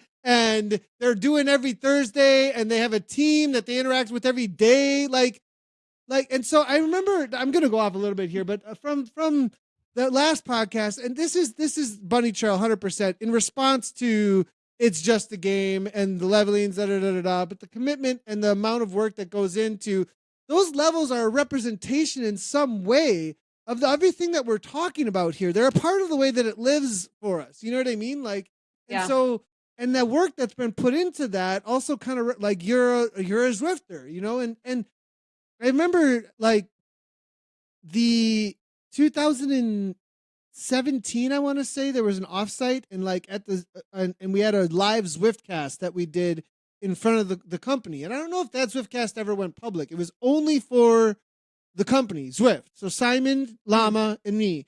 And I remember one of the things, it was like, what do you want to say to everybody that you think that's really important going forward? Like to the next year, because it was like, partners saying something to the company, and like what I said was like, it was Llama did something that was really cool about tech, and Simon did something that was really brilliant across like what's changing in cycling, I think, or something along. I can't remember exactly what those things were, but they were around their personalities. And I've always kind of like at that time came back to community, right? Community with Zwift Community Live. That's what we're here. And I was like, I know that this might be just a game that you're developing to everybody here, or, these virtual worlds, and like we're looking at the things that you're doing with this, but these are social interactions, real social interactions that you are building communities of people online in a virtual world, and how those virtual communities exist and the attention that is given to how you let them grow is very real to people. I remember saying that really, really clearly. And I think, looking back, like what I had said back then there, and now being married to somebody I met in the, like seriously, like, like it's kind of like, whoa, you were saying something not only for myself, but like, as you had said, in all the other little pockets within the community, like that would say, I think it's a little bit more than just a game. So anyway. Yeah. Okay. Well, I think we've got I won't be triggered so much by those, but yes. So that was our most wanted feature, a bit more community. I can see Michael's coming with a good point, is just like, we want to grow the community, but at the moment everyone's kind of on Discord. So it's very separate, it's kind of like, here's your Zwift riding and here's your community afterwards. So joining the two together somehow would be amazing. Okay, onto a different one then, Nathan. Looking ahead to road expansions, and I've narrowed it down. So not a new world, but if you wanted a new road expansion in Watopia, where would you want it? I would want, so here's a cool idea, is like, I would want the ability to join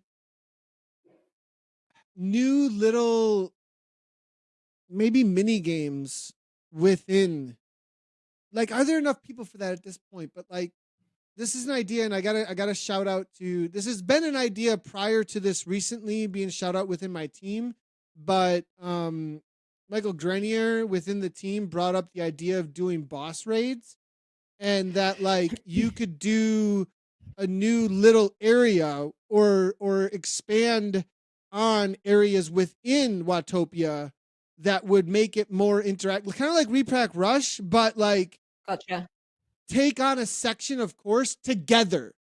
And if you do it together within this way, like you beat the boss.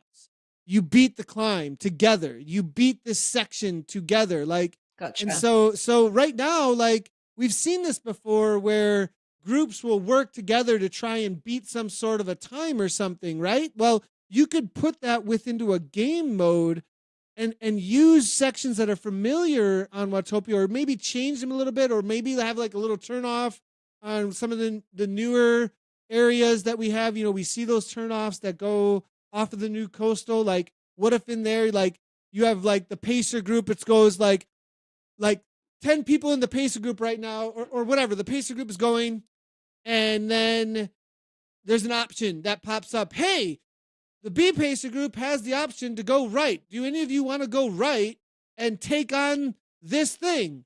And then it's like, yeah, 10 of you select, but you don't have to. But 10 of you said yes, that we're going to go take on that thing. And then it's like, go beat the current time. Yeah. You know what I mean? And then it turns into a chase race. It turns into a chase race within there, and you can get a time. And if you like get the best time, the volcano blows up, or like, or something cool happens. And then like in game, everyone sees that. Everyone would see that the volcano's blowing up. Oh, cool! They all did the thing. Yeah, you know what I mean. Okay, I like that. Yeah. That would be my I like not that. Not necessarily road, but like it's like there's like 4 or 5 different places on Watopia that changed the whole world live for everybody because they accomplished. It's like you versus the game. I like that. But as a group. So you're riding. Yeah. Yeah. But I love that thing that you could just be riding doing a workout and you go, yes. Yeah, exactly. And then, or like if they take on the Alp and they all do it within whatever the time that you have to beat together is, and then the Yeti like freaks out and does a King Kong on the top or something. You know what I mean? And then everybody be like, and there's a little sound in the background that like, it's not like take like a little sound. You know what I mean? They're like, oh, it's happening. And then like you look over and like, oh, cool. Anyways, I think that would be really cool. Okay. Oh, I like that. Okay. Well, mine, I feel like mine's not quite as exciting, but mine is, and we talked about it when we very first looked at the road expansion, because it basically does a whole perimeter of epic climb. Is I want to, when you go either way, you go over a bridge and you're in that little like Mayan kind of island with all the cool like lizards and jungle, and there's the big temple is right there. So it's an island. If you came in and you took either, well, we'll say we're coming in from the jungle side, you take a left and you basically ride through the temple, cross another bridge, and then go up epic on the reverse side. So I just think that would be a really cool like new climb. So kind of like through a temple thing, across another bridge, they could kind of wind. But it's like underneath where the bridge is toward the top of the epic KOM. You'd be coming underneath there and up the back side of the epic. No? You're way out the back of epic. Like you won't even see any current roads until you get to the top, and you could like join epic. I don't know where you join it. You could like join it somewhere up near Radio Tower, or you could kind of just meander through the snow. I'm looking at the map now, hence why I'm kind of looking at it like this. But you can also sort of join it up in the bottom part of the epic climb forward. They can make a really cool Christmas village like area through all of that. Yeah. With like gnomes and stuff and elves and I don't know. Yeah. See, it's all Christmas time right now. So I'm like, and it wouldn't even have to, it wouldn't even have to be that steep, because you could have a couple of steep pinches, but then kind of like take it around, like a bit more of a crisscross and then up. And I just think that'd be really fun. Like a bit of and then they would add a lot more circle routes too, because you could kind of go up and over. You could go up and then keep going down to the desert. You could go up and then kind of link into the jungle. There isn't a lot of ways to get to you. Like the mountains just kind of, you always have to cross. So it could be a shorter mountain if they were to. So there is on that section, of course, what I was trying to get at was that like, they could join where you're saying at the radio tower, but if they kept on going around over where the bridge is, you wouldn't have to go high, and then you could descend between by the bridge and get to the other side of Watopia then through there. Yeah. So, yes. Right now the mountains are kind of like in the middle of everything, and the only way to use those sections of the course is climbing really high. But if they were to do kind of medium climbs, rather than 20 or whatever, you could then get across to somewhere else real quick. Yeah, like kind of Sugar thinking. Cookie. Kind of with Sugar Cookie, but a little bit longer. So basically, I'm looking at the sugar cookie map. So it'd be sugar cookie, then halfway through the course, you take a left and go up somewhere and I link up feel to like there's Epic a road Roads. over there, actually. Like one that's not you. I feel like there's a section where we go right and go around the cliff. I feel like there's a road right there. If you like that, you could take a left on. Yeah. Maybe there's something Okay. coming there. I wonder. I hope so. I think they would have to because it would be such an easy way to like cut over that whole portion and get back to main Watopia as well. Hmm. Right on. Well, speaking of also, so that's road expansion. Are there any other looking forward to 2024 things that we want to highlight before we move on? Obviously Zwift Championships. Yeah. Will Where be is quite exciting. esports That's the name of going it, in right? 2024, right? Like that is because right now, like one of Yeah. the things that what's our predictions for 20? Where is this going? What's happening? Like my Rouge, we've got what's going on with Indie Velo, what's going on with a lot of different series are picking up steam. It feels like I wonder with Chasing Tour, we've got FRR, we've got just there's a mainstay in a lot of ways of this racing scene, but at the same time all over the place still in some ways. And how is it going to settle in 2024? Is it going to like where you see what I'm getting at, Anna, or no? Yeah, I totally do. Do you know what? I honestly can't really predict where this is going to go because I think my Whoosh having the world champs is going to be quite interesting because I know there's like a community element to competing as an elite on my Whoosh that you have to be in the community. And can you have a platform that has the world champs but has no community behind it? Or with the way Zwift's done it, where you've got the community Zwift championship portion leading into the weekend elite races, which are the Zwift champs. The world champs and having the rainbow bands is always going to be a draw card. But I've always debated this through this whole year of like, does esport need this though, or is esport more on the gaming side? Because if it's on the gaming side, we don't need that, and things like the Zwift Championship and Flamme Rouge Racing and all the Sisu Racing and all the host of races that happen could form the competitive drive of esport just organically through the community. I think that's the side that I lean towards and I like a bit more. What I would love to see though, I guess, is like Zwift sort of upping their abilities in that area a little bit more, because I just think the event organizers having a bit more control of the game, and I know that could pose inherent risk, is what I would like to see a bit more, that they could literally go in and run things the way they want to. And I think they've been pushed along a little bit there by Indie Velo, who's had that from the beginning. Like you're a broadcaster, here's access to all the data you can show. You're an event organizer, here's access to everything to run the event the way you want it. So I'd probably like to see that a bit more, just make the event, because these event organizers put in a ton of work, and you heard it with Richard before, like having custom finishes, like that's a lot of work to get that to happen and not have bugs happening behind the scenes because it hasn't been sort of put in the right place. And I think just making the event organizers' lives a bit easier from Zwift HQ would be great. Yeah. That's a big question, is like, is the model of the question I hear in the background of what you just said is this about platforms and what they're going to do, or is it about the communities on the platforms and what they're going to do and allowed to do? And yeah. who, I think, because of the way the internet, and this is coming way back out of, like, I'm going to go to like way outside of our sphere and say that the model of business in this space of how you get things done might be more dependent on the way that the internet leveled the playing field.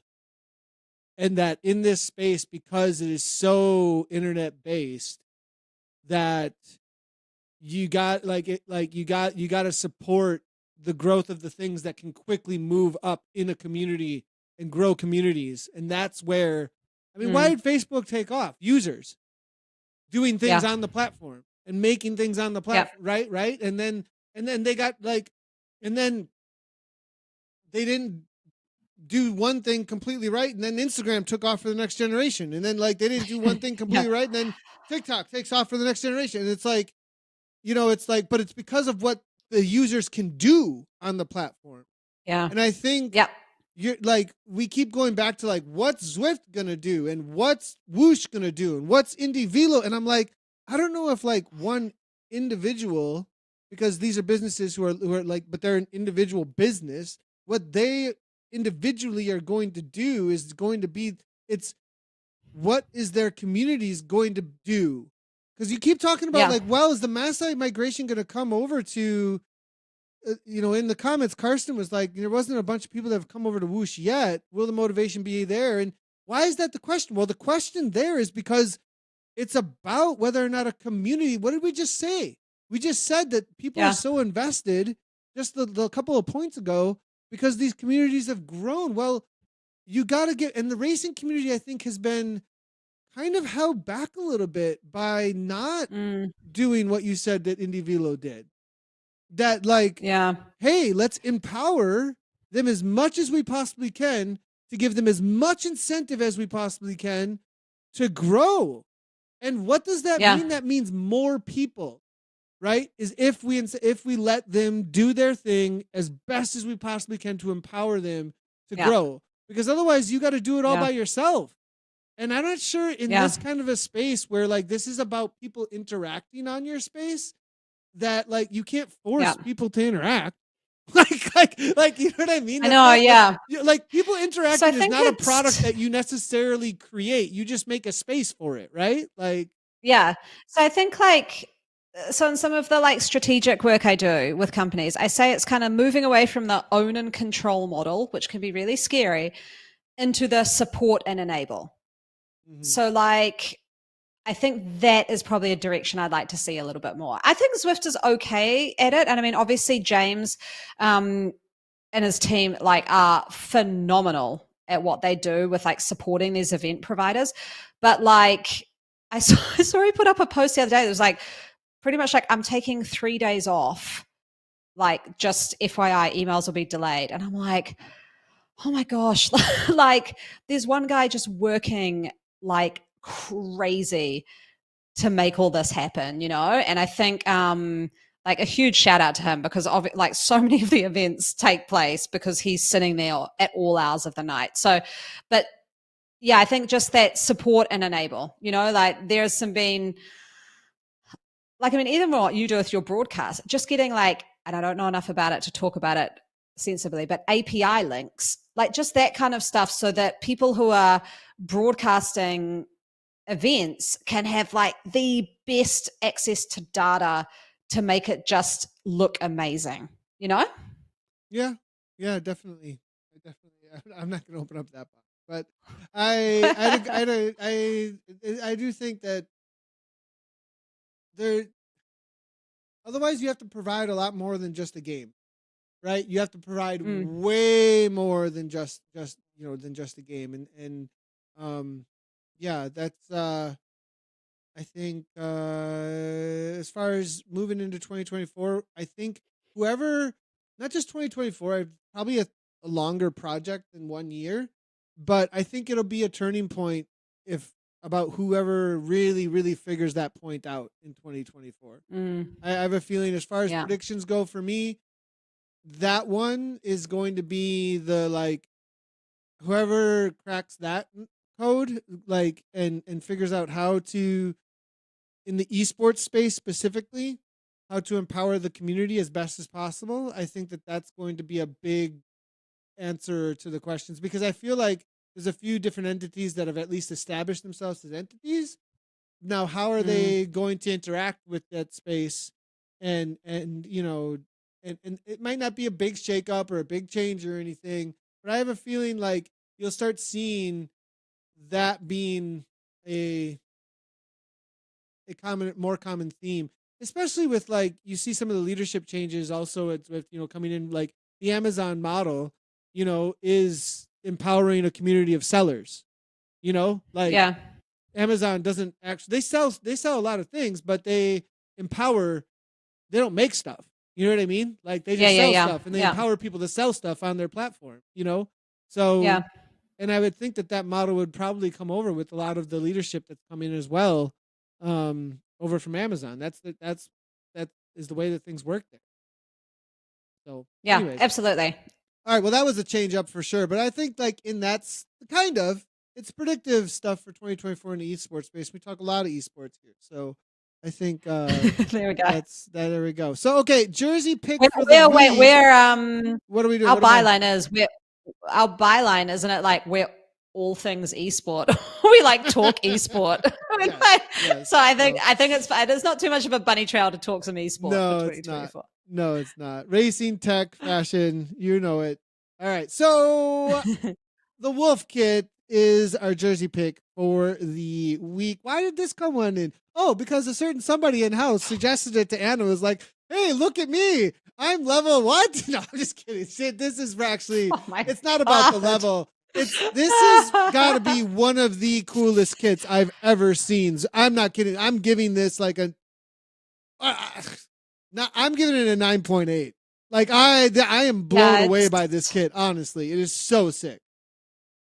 It is sick. Like when you sort of rate, when we went through all these jerseys the other week, you see them like you do in the center there, just like as a jersey. But when you see it on a rider, like I said, riding around now and seeing some of these jerseys out there in the wild, like it looks awesome. Like I really, really like this, and the color and what you compare it with. Yeah, I mean, I think Gabby said like she is not taking this jersey off, so I think that speaks volumes. I love this Wolf Power kit. I know that I've given my best jersey to what was it called, the Mirage kit, but yeah, no, this Wolf Power one. Damn. I would love my whole team to unlock this, and this is just like our kit seriously for the team. Oh, that is such a great idea. The Wolf Pack. Like seriously. Yeah. That is such here's the thing is it's so cool. And like at a certain point so many people are gonna get it, there's gonna be like 10 Wolf Packs. Like because it's so great, right? I know. And also it'd be hard for your team, right? If you're like, yeah, come ride for our team. Oh, what jersey? Oh, you just have to be level 82. Oh. Well, know they're it's the Wolf Pack then. Because it's like if you're level 82. You're in. Yeah. Oh my gosh. I'll be like, see you in a year. Oh man. Well, hey everybody, if you want to, you can submit your fashion. Go ahead and do so over at zwiftcommunitylive.com/podcast. You will be able to submit for your fashion in the field, as well as your non-player character stories. If you have a story about some of the NPCs in game that you've come up with, please go ahead on over to Zwift Community Live and you can submit those as well. We also do have our new kits available at this point. So if you do want to get some Zwift Community Live stuff, that is up and on the front page. Head on over to Zwift Community Live and you can jump in and get those. It is indoor specific gear as well as outdoor gear that is available. I do believe you get a headband and a towel with specific orders. So if you want a nice headband, by the way, why didn't I have that audio? I need to have that audio ready to go. Jeez. Nice headband, by the way. I do want to shout out to your articles you've got going up on the website, because there's a great one by Alex Coe. Would have been a couple of weeks ago now, about crafting a precision-focused weekly schedule around busy work and family life.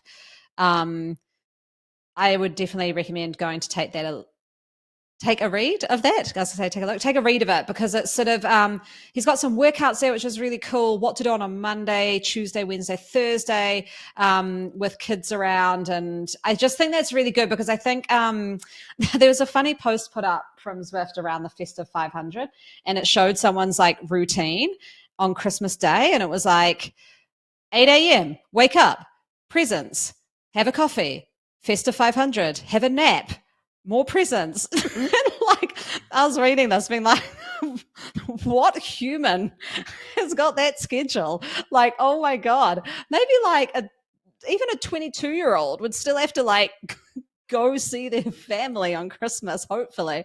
And like the first comment is obviously like the schedule doesn't involve someone who's got kids. I was like, we woke up, Nathan, I'm not kidding, 1 a.m. on Christmas Day. Like, because my kids freaked out with excitement, saw all the presents there, and I woke up and was like, oh my gosh, they're opening presents. What's the time? 1 a.m. I was like, go back to bed. It took 2 hours to settle them back down. So we went to bed at 3 and then they woke up at 5. And I was like, I'm not doing any Zwifting today. I'm so tired. And so anyway, great article because it's about just fitting in really like high quality stuff with very little time. So I really enjoyed that one. So good job, The more Alex. interaction I have with Alex, the more impressed I am. This guy, and when I like that he used crafting a precision focused weekly schedule. You know, he's good. He's good, everybody. Like he really takes his craft seriously. He really takes his work seriously, and you can see it. His article, this is a 9-minute read, but it's worth your time to get in there and get your mindset right about how to organize yourself with training to get it done. Because consistency is the key. When it comes to this kind of stuff, it isn't just about the big ride or that. It's about consistency and creating a daily habit that becomes a part of your character. And I think that Alex can set you up for success a lot with that. And just little articles like this show his background in how much thought and care, and also just a part of his character that coaching has become. You know, it kind of like he lives and breathes it. So really cool. Thanks for showing that out. Yeah, and for anyone doing ZRL round 3, read it because it's like, honestly, I'm looking at it again now and I'm like, yeah, it's all about like how to not get too nervous, do some meditation, what workouts, how do you frame your week knowing that you've got a midweek, intensity race. So yeah, good job there. Nice. Well, I was going to show off my level 80 kit, but my KOM's not going away. I don't know why. So I guess we're not doing that. Well, everybody, that's going to be it for us here for the wrap for this week. Before we go, what are you up to for the next week, Anna? Fondo is on, I'm going to do the Sunday morning one, 6 a.m. my time, and it's a new course, so I'm quite excited. It goes up Volcano, looks like it finishes up Epic. Is this the Festive does a whole one? bunch of... This is the... Yeah, it's the Christmas one. I think this is the Jolly one, is like the 94 kilometers, and then I'll probably make it like a 120K ride, I think, so just add on a bit more and then do a run off the bike and see how that goes. Yeah, you're training hard right now. Case, though, you're training hard right now. Yep. Shall I tell you why? Right, is because like I want to do well in the 70.3, and I've got Worlds next year. I want to do well, like I want a podium. So I had a look at some of the times that I have to get close to, and I'm like, there's a difference between like being fit and being fast. And especially being fast over long distance. So I'm back in the okay, we need to get get in that suffer again, like 120K ride, jump off and do an up tempo 5 to 8 kilometer run, so that's, but that's a big session. And other than that, I've got New Year's Eve, I guess, maybe have a couple of champagnes and then, I'll make the most of the holidays and get back in the ocean, do some more swimming, and I'll be chilling out with the family a lot. But it's quite. Is there I'm just wondering, is there any movement around the consumption of alcohol and training in your area? Like, I haven't had a drink for 8 or 9 months, probably, like not touched, and but it's because of training, and I'm not like no problem with anybody. Like people do what you're going to do. I don't necessarily have a problem with it or anything like that, like unless somebody has a problem with alcohol, but at this point my understanding is it's just not going to help. It's going to hurt. It's going to hurt. So I'm just wondering, I know I'm jumping into a sudden bunny trail and this one can be this one gets pretty intense because in some cultures, whether or not you have a drink is this is a part of our tradition. This is what we do. You know what I mean? It gets kind of funny, I think in New Zealand there was a real problem with like binge drinking. Probably everywhere, right? But I think it's gotten a lot better. I think in the people I hang out with anyway, because like I'm like an all or nothing. So I usually pick 2 nights out a year, and I have a total bender, and like get home at 3. I make sure that my parents are looking after the kids so I can like really embrace the hangover, like go out for a big breakfast, just enjoy the whole thing, right? Yeah. But I'm not the person who'll like have a glass of wine at night because I'm just kind of like, what's the point? Like I'll just wake up a bit foggy, and I really, really like non-alcoholic beer because I love just the taste of it, and like so I'll probably have that on New Year's Eve, like sitting there chatting with people, having like a really nice drink, but it's got no alcohol. So that's probably me. Totally. Yeah, and I swapped over actually to non-alcoholic over early summer, specifically just because I was trying to cut alcohol completely. And it's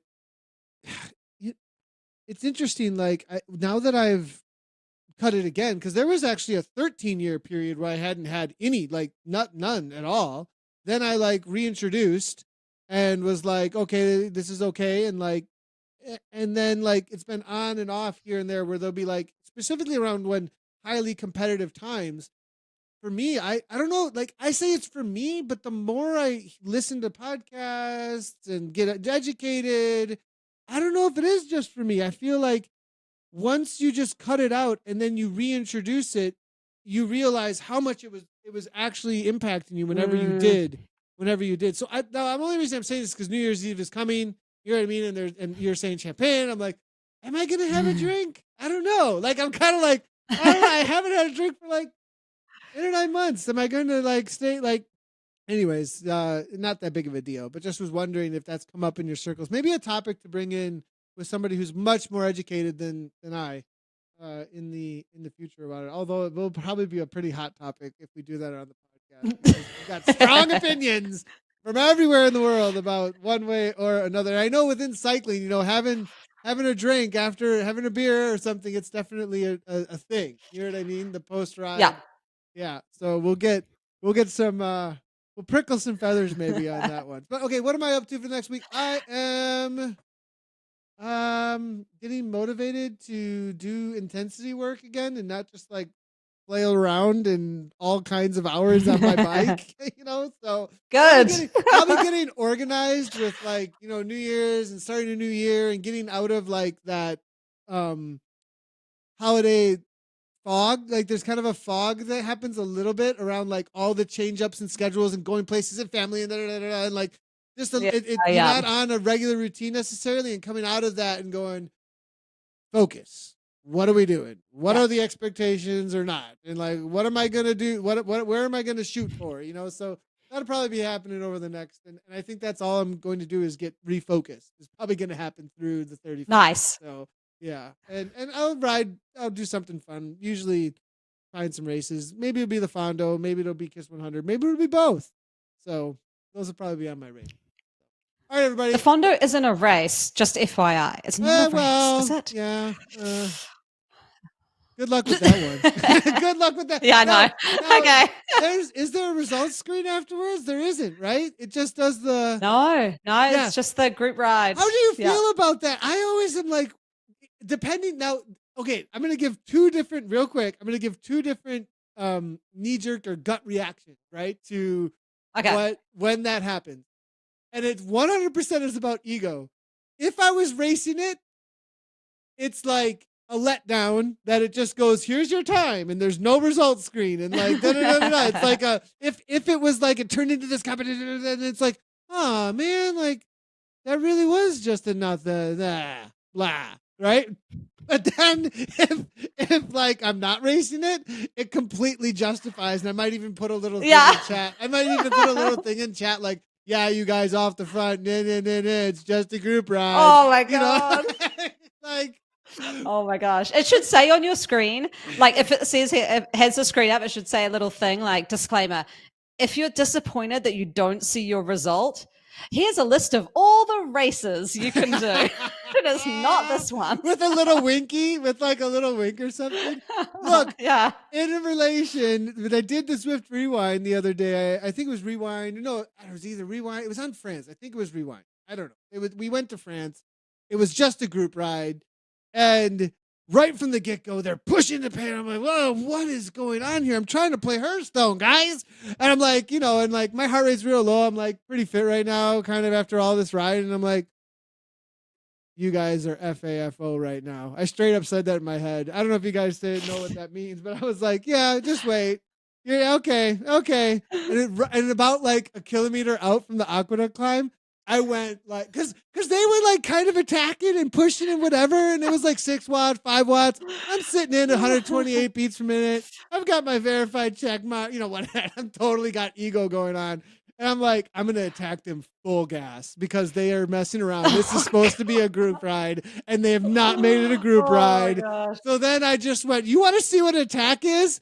I went like 8 to 10 watts per kilogram for a minute plus, like no joke, all the way to the top to aqueduct, continued at 5 over the top. Like all of a sudden they're responding, like they're trying to catch. I was like, it turned into an all out, full on brawl. And like my God. These 2 guys almost are trying to come back, and I just went into tempo TT mode and was like, and then at the end of the ride, I even typed in chat FAFO and then I logged off.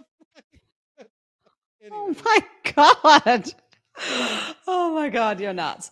Yeah, it was definitely, and I said good game, I think, and everything. It was just all out of fun. It was all totally out of fun and good workout and everything. But like, because it was a group ride, and then they like totally made it kind of not into a group ride, I was like, fine, you want to play that game? Let's go. Like here we go. We'll have fun with it. F around and find out. Yep, right, Nathan? Yep. The graph went straight to the top. It was right there to 10. I was like, you guys are at a 3 right now. I'm taking it to a 10. Let's go.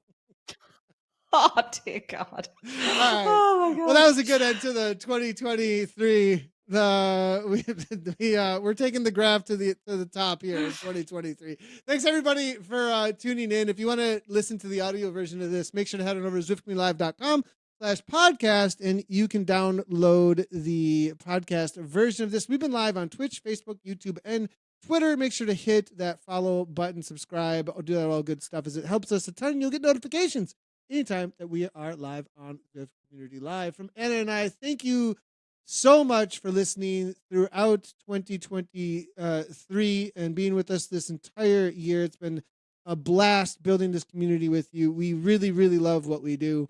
And it wouldn't be anything without all of you guys that listen to us. So keep on reaching out, keep on connecting with us. We want to grow this whole community as much as we possibly can.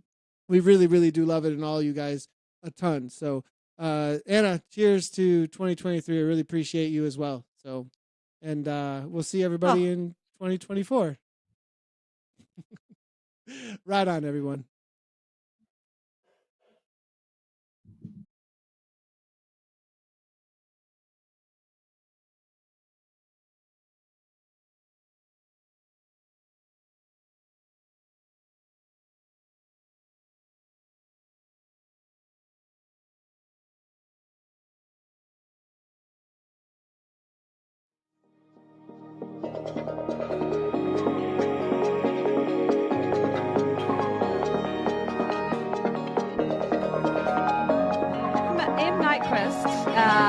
Do we have an image? Emily Nyquist now at Smith and Ness. Great to see Nyquist out the front. Look at the setup here. Get the alpine hat with the feather and her team kit on. Oh, absolutely on point. M. Nyquist.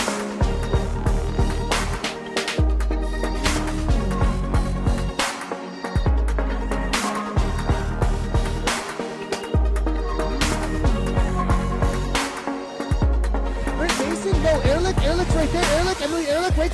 Kolchinski now trying to come back over the top here, Dave, but it's going to be Kolchinski 8.3, but no, she's not in the right spot here. I think she went backwards a little bit too much. Jim Nicky's going to be able to hold on. It's going to be Mason. Is Britt Mason going to be coming through? Britt Mason? No, Ehrlich's right there. Ehrlich, Emily Ehrlich, wait.